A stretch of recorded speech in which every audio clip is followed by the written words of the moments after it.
Welcome to another installment of This Is Not Normal on the Political Drain podcast with Drill Sergeant Doug, aka Admin Doug, a U.S. Army veteran, teacher, musician, and family man from Jamaica, now fights for justice and democracy through commentary and humor. Follow him on YouTube at Political Drain and at Sons of Liberty Official as Drill Sergeant, aka Admin Doug, continues to protect our freedoms. Really, what it is white supremacy being regurgitated into the Black community, and it's a psyop. Thank you. And we've been in the military. We understand how psyops works. This is a psyop. A lot of these folks that we've dug into, that especially are the bigger content creators that have pushed this FBA kind of stuff. Your and all them folks. I'm gonna blurt that out. I try not to say his name on this damn channel because I don't want him to get one more click. But you're exactly correct. That's the picture that goes up whenever I talk about this, and I say the same thing. The psyop is real.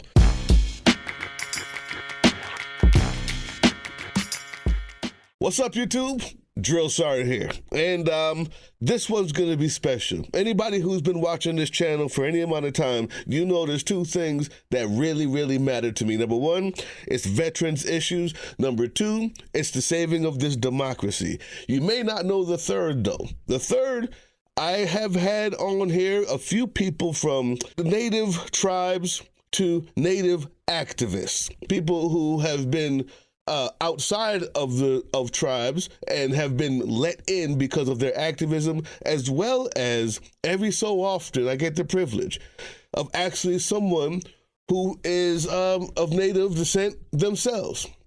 Well, this time I have someone who I think not only fills all of the categories and not only will help us broaden our knowledge of Native American politics, the understanding of the diaspora. Number one, the history of the Native American people, the history of the people who were first here is the history of this place that we belong to. And the fact that we don't know it enough is a travesty. We should all see it as such.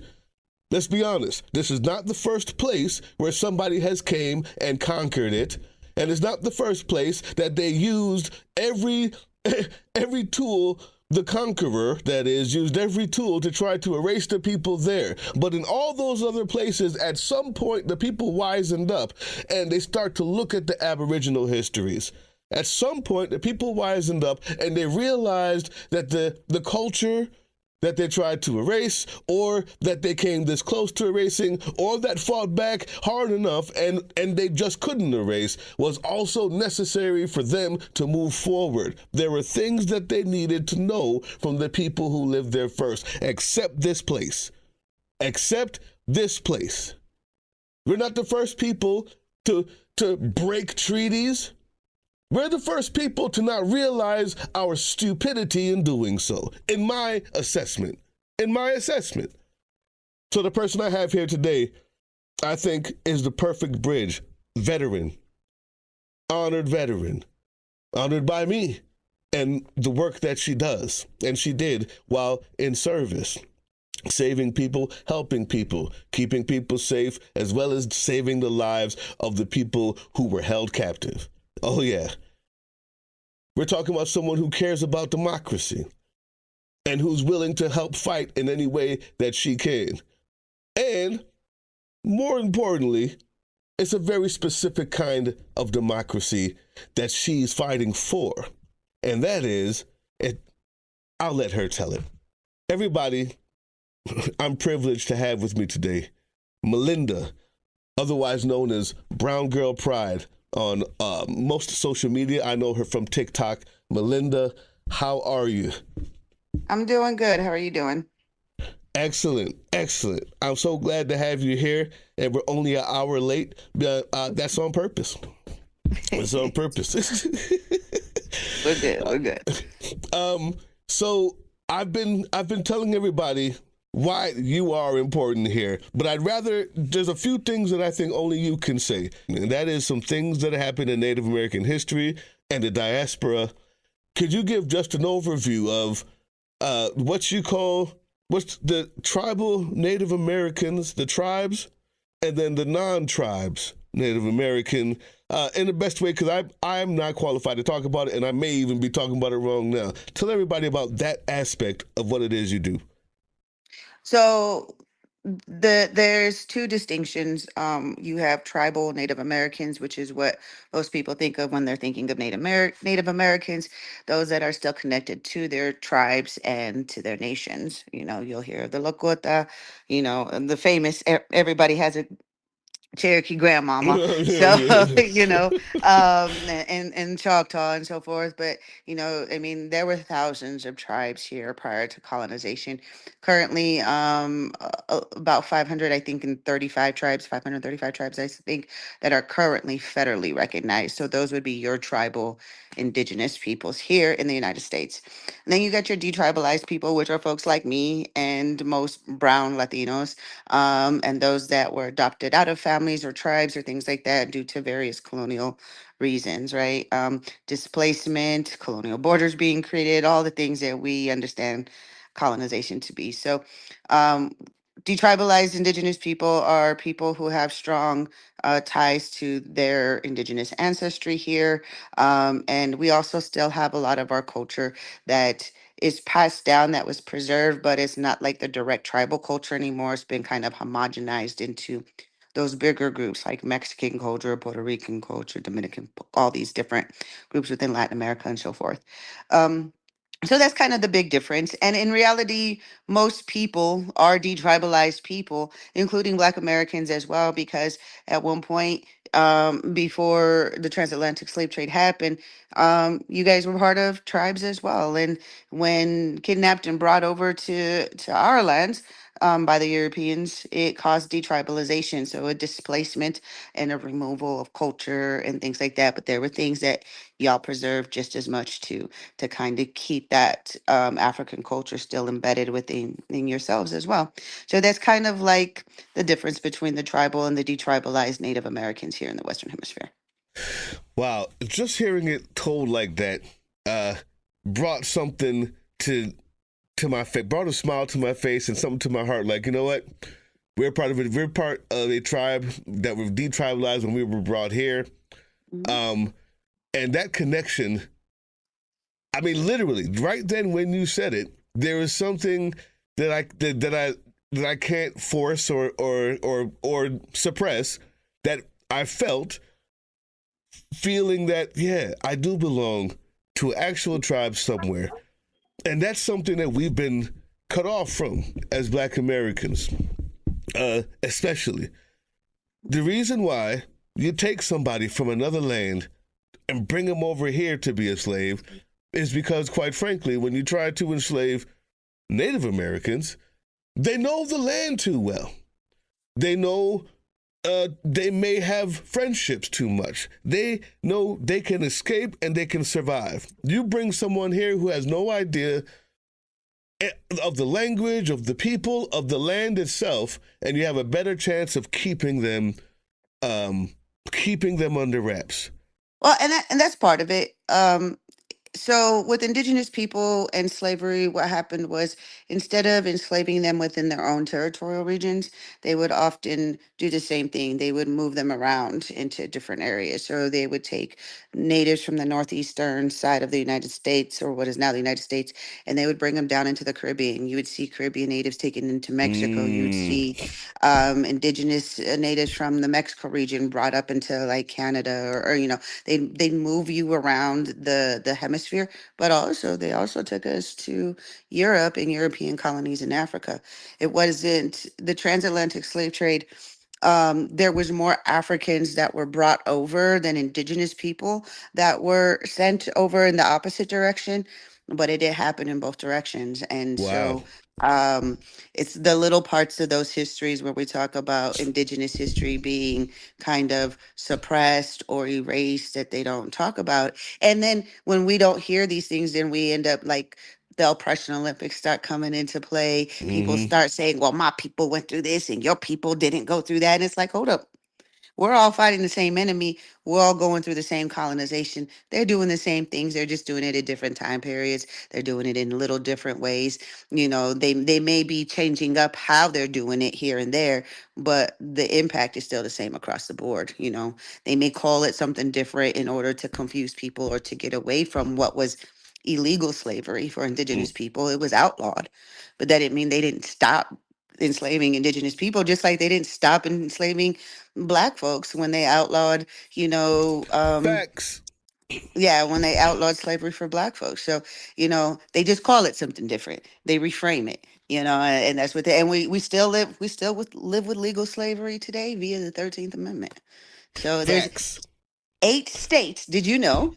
8 states that have removed the exemption clause from their state amendments. So there are only 8 states in the United States that are completely have completely abolished slavery. There's no exception No. clause. No, I did not know. Only What eight states are states. those? Do you know them offhand? Colorado is one of them. Maine is another one. I think Hey, black folks, take heed.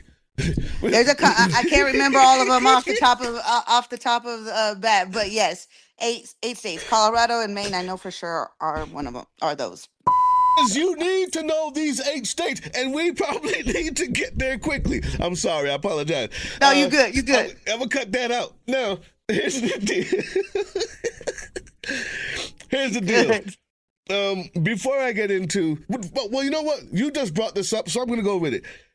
What do you think about the FBA bullshit? This ridiculousness. I don't know if you know about it. It's maybe only people in the black in the black communities here, African American culture here, don't understand. This is the foundational black Americans who have went from one xenophobic lie to another, and hating on other Africans, and now have come to say that they are native here, there were black people here, and they're not African. Go. If you've heard anything about it, you can talk about it. If not, I'm moving on. I can't explain the whole fucking bullshit. I have. Really what it is white supremacy being regurgitated into the black community, and it's a psyop. Thank you. And we've been in the military. We understand how psyops works. This is a psyop. A lot of these folks that we've dug into, that especially are the bigger content creators that have pushed this FBA kind of stuff. Your and all them folks. I'm gonna blurt that out. I try not to say his name on this damn channel because I don't want him to get one more click. But you're exactly correct. That's the picture that goes up whenever I talk about this, and I say the same thing. The psyop is real. Go ahead. Exactly, and that's what it is. It's these bigger creators that push this kind of pseudo history and stuff. They're getting paid for it. A lot of people that people have looked into, especially the ones like on TikTok where I see it happening all the time, most of them weren't pushing this crap before COVID. When COVID happened and everybody was religiously online, I mean, there was some pockets here and there, but it like blew up during COVID online. And that's when, because it was able to spread like crazy through the use of social media. So this is why you're seeing it happening now. And I would notice, because I would debunk a lot of it at one point in my social media time. And one thing I noticed, there's a lot of bots and a lot of the other folks. Yeah, and a lot of these other folks that are pushing it, like making content and pushing it, most of them, like I said, weren't thinking this way before. Have been either A, brainwashed and delusional, or B, they're getting paid kickbacks from other people. Some of them are using it as a way to scam as well. I could do your genealogy. I can prove to you that your family is Cherokee and Choctaw and all this other stuff. And then you got some vulnerable black person who is like desperate to be like understand who they are and where they're from, because we talked about the detribalization, right? And then they're paying, $75, $150, whatever it is, to find that one native ancestor, and it's not being done by professionals. Is scamming people, and people just taking shit off of ancestry.com and plugging in things that they want to plug in. So it kind of, it's old. It's literally the Moorish kind of ideology, the sovereign citizen. That didn't start with black folks. It started with white people. They Of started that course. shit. We're the originals here. That shit started with Europeans back when we had Kennewick men, and they thought that these ancient bones were European and found out that they weren't. So these are things that have been, and when they like did the facial reconstructed, you'll see the same things, the same talking points that now certain black people will say about Louisa from South America. Oh, they when they do these reconstructions, they're just assuming what they look like. So you get these people with biases and do computer reconstructions, and they're applying skin tone. They're applying all these things based off of their own assumptions and their own imagination. It's not based off of any actual evidence. So they made Kennewick man look white. They made Louisa look black. And so from here on out, that's how everybody sees it. And that's not how it was ever what they were. So you're getting that kind of the pseudo stuff that's being kind of revamped that white people used to talk about. We were here before Columbus, kind of sort of like one small group, one small Yeah. tiny group, Yeah. up in the far northeast of Canada, like More we don't really importantly, count it. You know? more importantly, I'm sure that I could find a single person from just about anywhere who was crazy enough to find a fucking boat or happen to bring more than one person across the ice continent somewhere a long time ago that you're gonna find, because we are still all connected humans. But if this is what if this is what you're basing your history on and your connectedness, it's a very thin thread. Don't be stupid. And at the end of the day, like it's being used also against you. not just indigenous erasure, but it's that of African erasure at the end of the day too. Yes. It's erasing that history, that pain, those struggles, and not even just the bad things that happen, but like Black history doesn't start with slavery. It goes Facts. before that. You know what I mean? So, and understanding those beautiful cultures and those histories as well is important. People, since she said the name, you guys will never hear it again on this channel. But since she said the name, allow me to let you know this is the guy. This is the guy now who said that he didn't believe that he thinks that the African people they hate us, black folks, right? Mm-hmm. He believes that we are not African. We don't come from there. He believes that he made up a word called tether. He made up literally his own racial slur because all of the other ones just weren't enough. Okay? This is the guy who's going to tell you that he is not African before he was getting paid for this, because I also believe exactly what Melinda said, is they're getting paid for this. This is what he had to say. It's beautiful over there, man, and the brothers and sisters are so open to us vibing with them and connecting with them. How do they treat you as an American going over there? Man, they love us over there. There's a myth that Africans don't like African Americans. Yeah. That myth comes from African immigrants coming over here and the white supremacists telling them, don't hook up with those black folks now. Hey. Because, whenever we talk about injustices, they always tell black people, hey, well, you don't like it, just go back to Africa. But every time we try to hook up, they sabotage it. Hey. Go back to Marcus Garvey. When we tried to hook up with Africa with Garvey, the FBI sabotaged that. Specifically, they sent in agents on Garvey. Back in the 70s, the Big New Brzezinski, they put out a paper saying we do not want Africans and African Americans hooking up at all. Because, there were a lot of African revolutions over there in the 60s and 70s, so people were fighting for their independence. Mugabe and all those people getting those white supremacists up out of there. So they didn't want us hooking up with that. That was Tariq Nasheed. He knows the history. Mm-hmm. He knows the history all the way from Garvey to now. Says he went there and they treated him perfectly. What happens he calls Garvey a tether, which is crazy.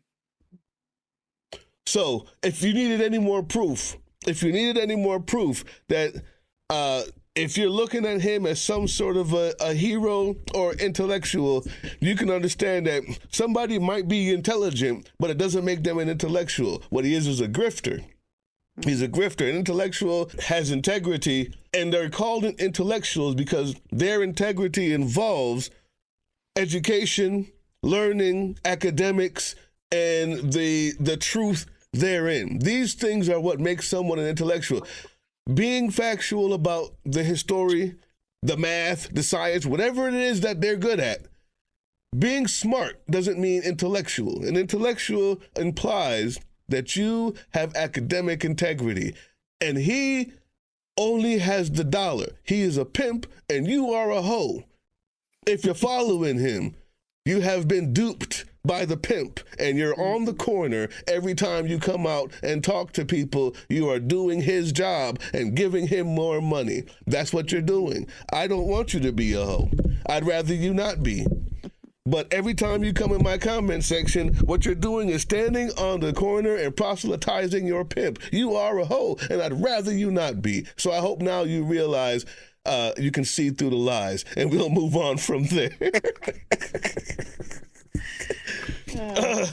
Now, let's get to this. We've been trying to bring forth education, historical education, political education, even cultural, artistic education. We're trying to conserve books that people are banning for no other reason than that we believe in order to, however we start over, we're going to need those books to do so because they give an account of our humanhood, the reason why we fight.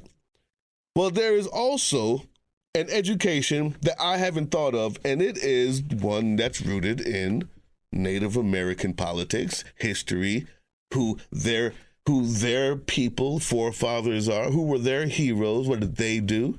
What did they do before we got here, right? And Melinda, your understanding, your knowledge of things like this is just absolutely amazing. It's just cool to understand that there is a lot about the way Native American people have constructed their societies or their politics that we never even thought of. Let me show this video first. What is Indigenous governance?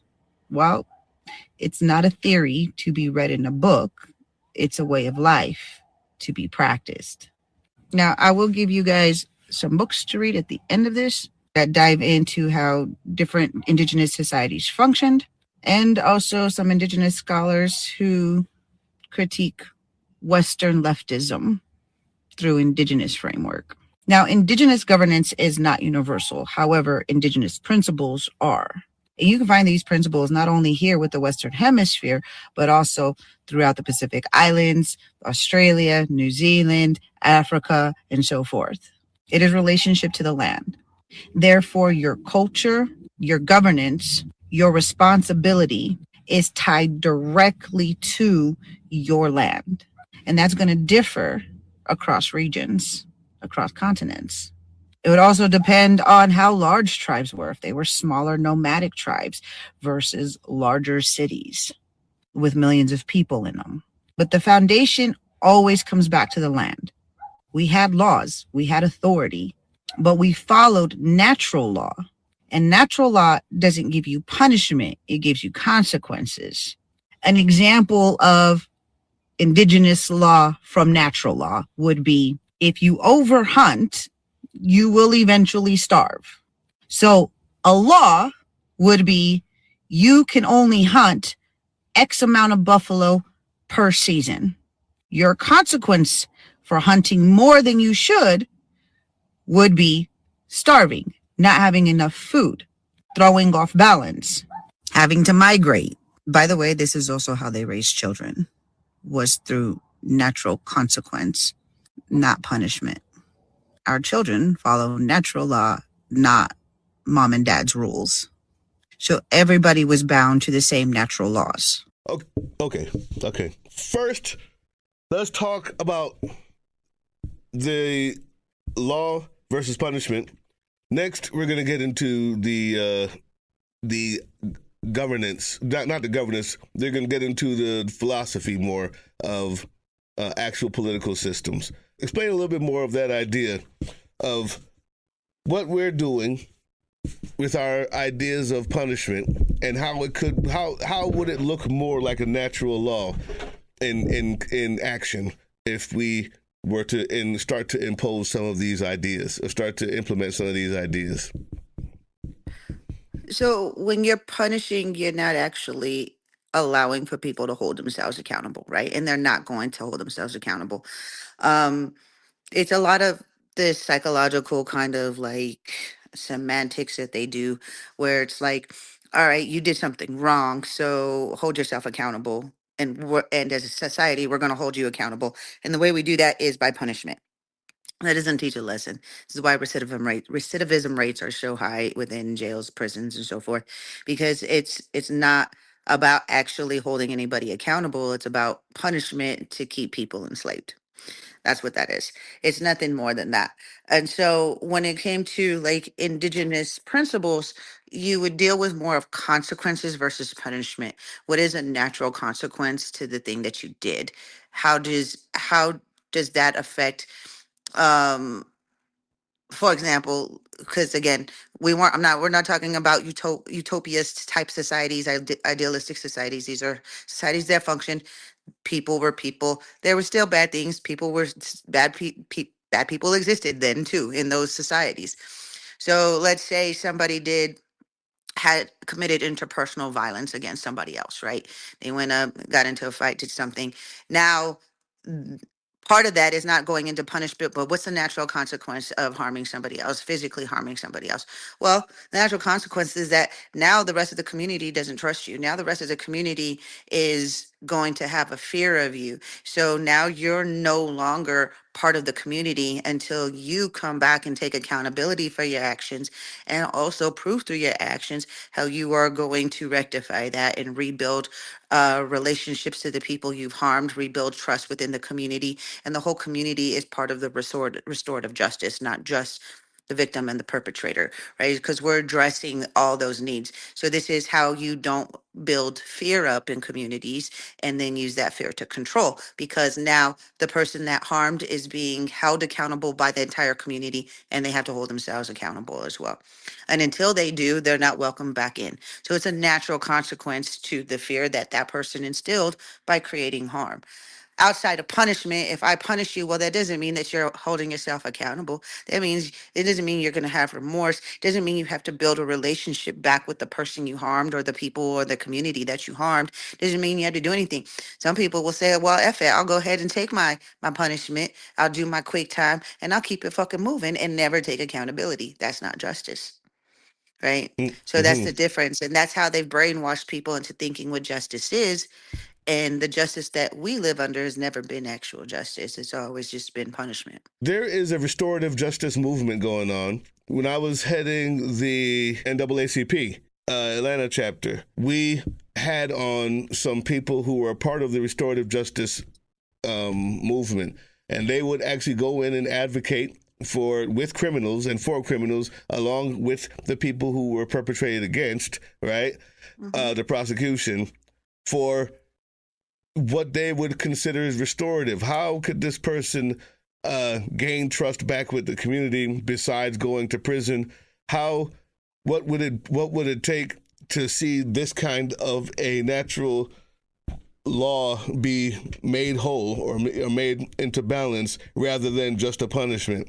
And I'm not sure how far they've gotten, but I'm not even sure how we have a system that can still be used in such a way, and if it's even possible. In your assessment, is it even possible to get to a place like that with the ingrained system that we have? I applaud those people who were trying and that whole society. I'm just not sure how far they're going to get. I mean, anything's possible. You would have thought it would be impossible for us to be where we're at right now, because people back then would have been like, how do you disconnect from the land? How do you not treat the land as a relative? What do you mean you put people in jails? What is that? Because we weren't the only societies that didn't have jails. Think about it. Those are colonial things, right? African tribes, Asian tribes, many of these tribes that were still practicing their indigenous ways didn't have jails, had no need for them, because it Hmm. was collective restorative justice, right?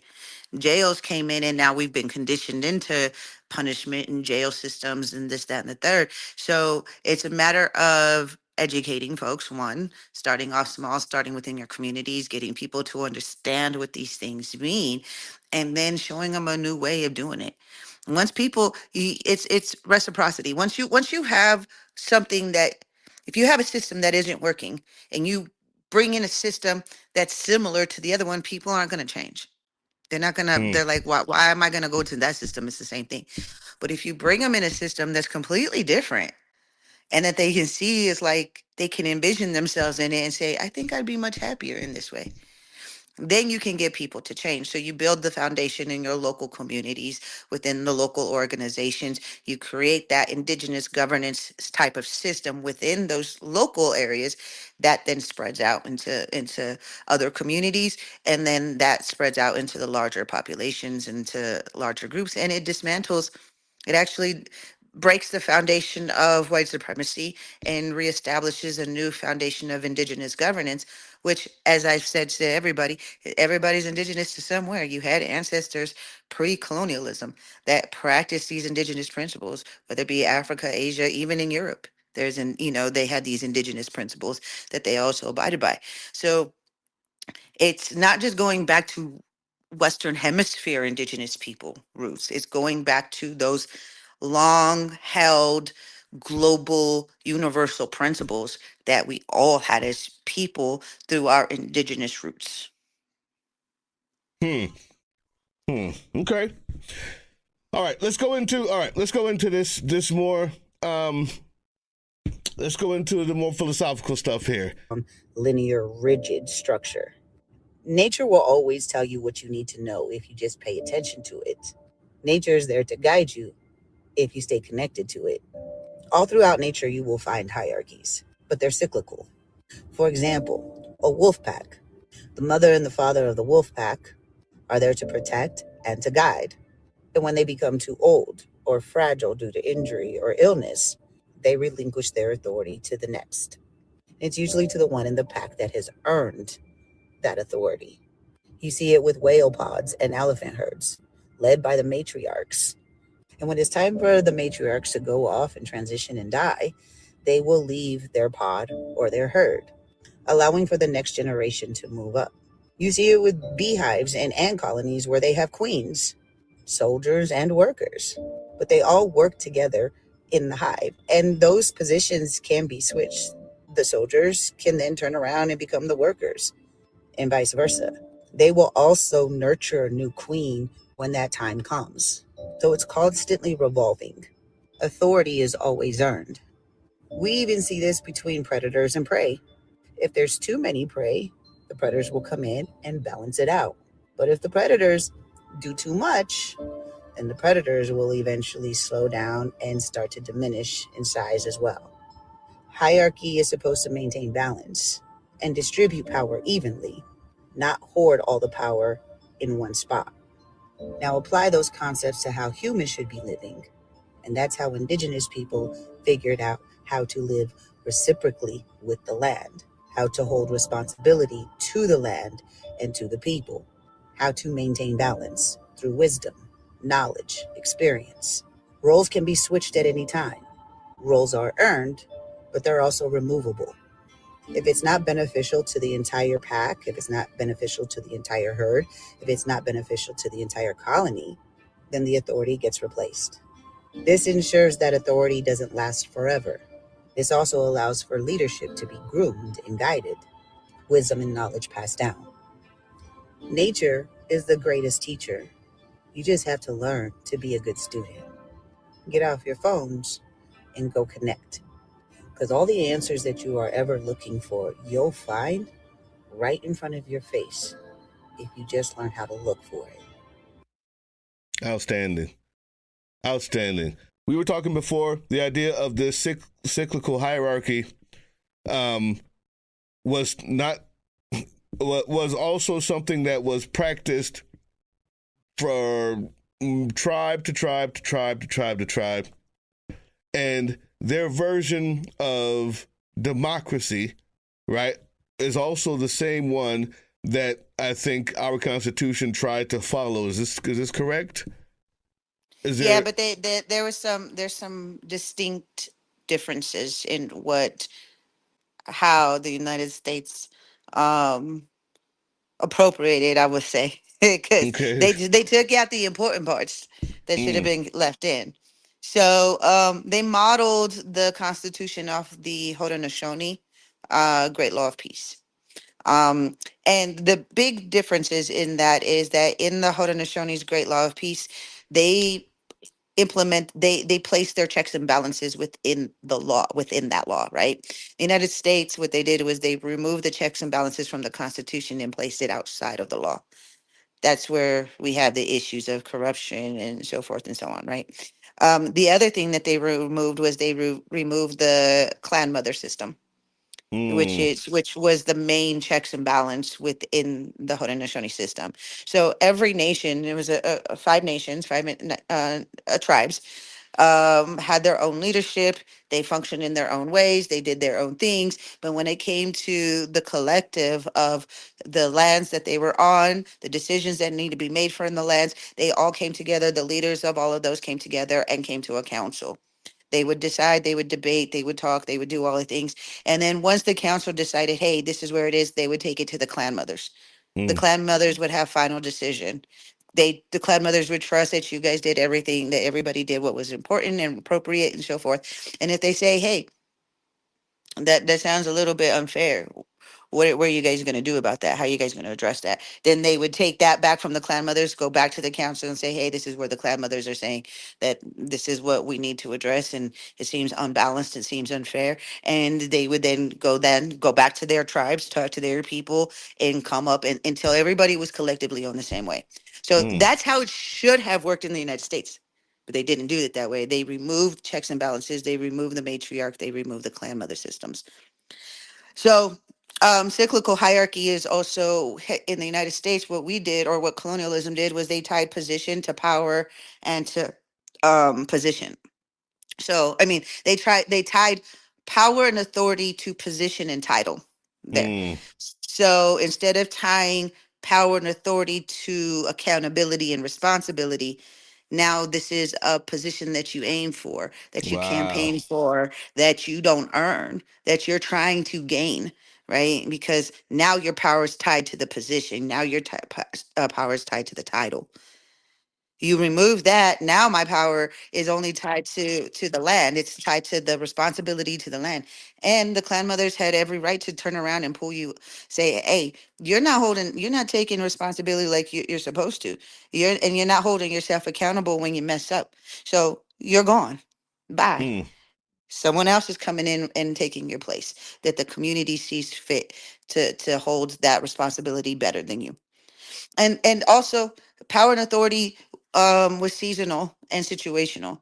So you may have people in charge and in leadership positions in during agricultural months where they're dealing with the food and they're in charge of those things. And then, come down into the springtime when they're redoing, so seasonal could be how they're handling the food storage system in the winter, how they're dealing with hunting season in the spring. Like, all of these things are going to be held in different leadership positions based on those seasons and what they're doing. You can even fast forward that to modern day era where you have leadership positions in different areas that are responsible for into society. Yeah, education, like the things that we already have things broken out, defense, right? These things are important, and you have leadership in those areas, and that's some of what the United States did. But they made it so that way all these people hold power at all times of the year, at mm, all times, right? So like your military generals, right, we know this, they still hold power mm-hmm. in peacetime, right? They still hold a certain type of power. They still hold. We're over here still functioning as a military during peacetime. We're doing all of those things. But in indigenous governance, you're working in a regular community during peacetime. Mm. You may come Wow. together here and That's now and big. then. Yeah, you're not in charge. You're not a general during Only when it's peacetime. time of war, when that happens, Yeah. then you Yeah. come through. Wow. Okay, so listen.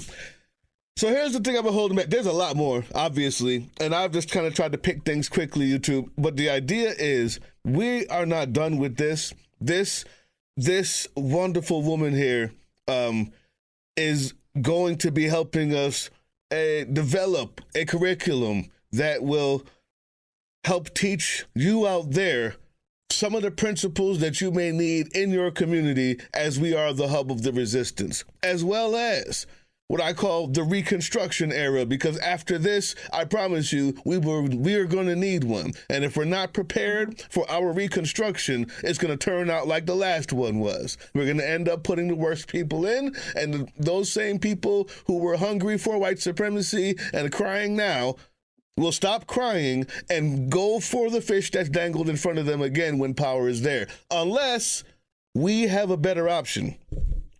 This channel will be giving you monthly, weekly, I'm not sure yet, bi-weekly, how we're doing it. We're working on it together. Classes taught on new political philosophies, on new communal philosophies, on new ways of thinking about hierarchy, on new ways of implementing it, and just history for history's sake, because it's important that we have reference when we're coming up with new things. And it will be taught and handled by Melinda. And I'm so glad that you have offered to at least give us this. And I know it's a lot, you're doing a lot, but whenever it does come out, understand that this curriculum will be developed by somebody who knows what they're talking about. And if you are a part of Spec Ops, if you've already been admitted and you know who you are out there, then we're also going to be holding even more in-depth classes that you can go out and teach your community and your pods and your people, so that we can make sure that we have a Reconstruction plan ready, because this shit ain't going to last. It's not going to last. You need to know that.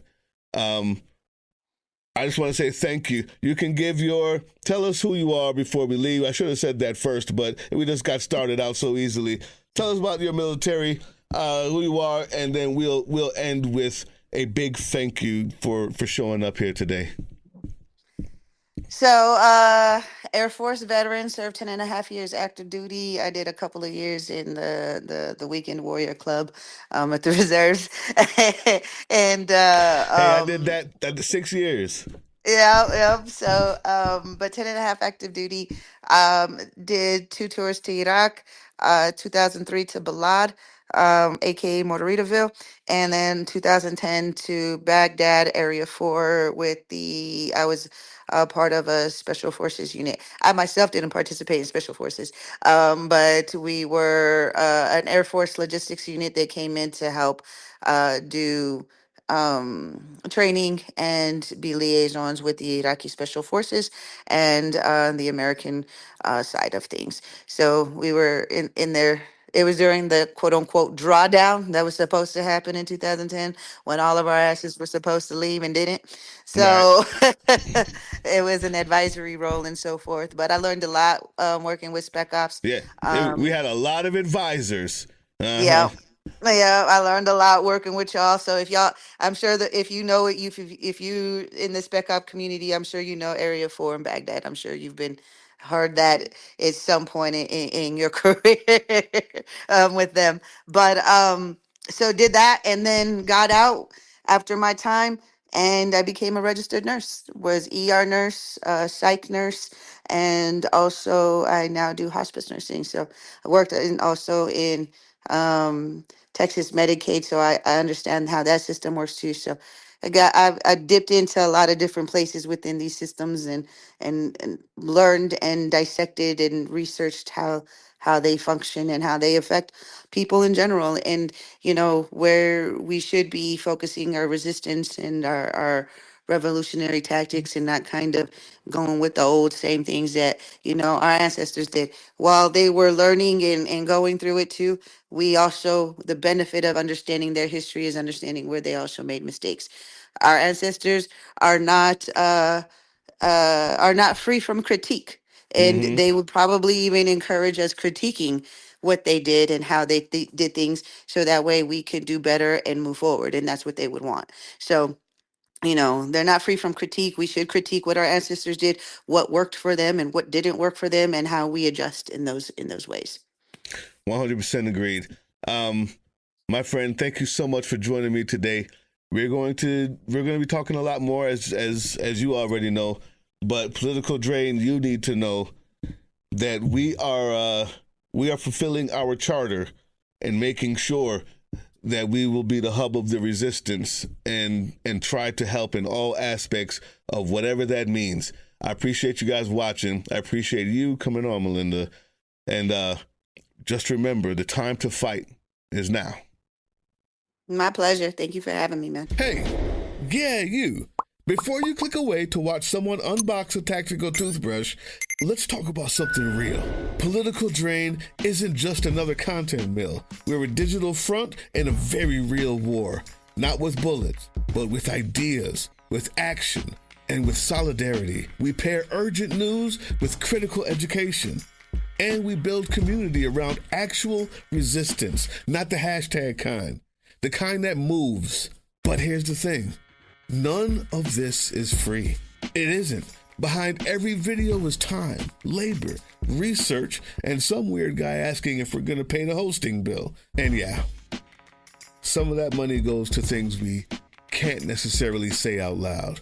If you know, you know. Let's just say our special ops aren't Call of Duty LARPers. They're people making real moves to protect, uplift, and organize. You're not just funding a channel. You're funding a resistance network in a world where capital still calls the shots. Unfortunately, in a system built on artificial scarcity, even mutual aid has a price tag. And if we want to grow, if we want to win, we need your help. We need your help. So if you've got even a few bucks to spare, toss it our way. It's not for ads. It's not for merch drops, but for people making moves in the shadows so others can do it in the light. It's just us and you. So fund the mission, fund the fight, fund the future, because nobody's coming to save us. We save each other. That's how this works.